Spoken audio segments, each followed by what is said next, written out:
செய்தி கேட்கத்தான் ஆசை.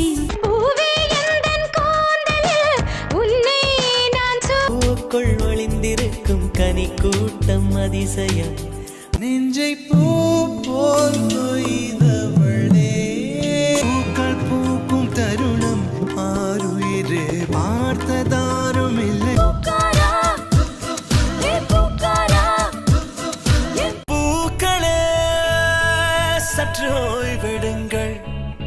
பூவாசம் புறப்படும் பெண்ணே நான் பூ வரைந்தார். பூப்பறிக்க நீயும் போகாதே, உன்னை பார்த்தாலே பூக்களுக்குள் கத்தி. பூவே பூச்சூடவா எந்த நெஞ்சில் பால் வார்க்கவா. பூப்போ சிரிக்கும் போது காற்றாய் பறந்திட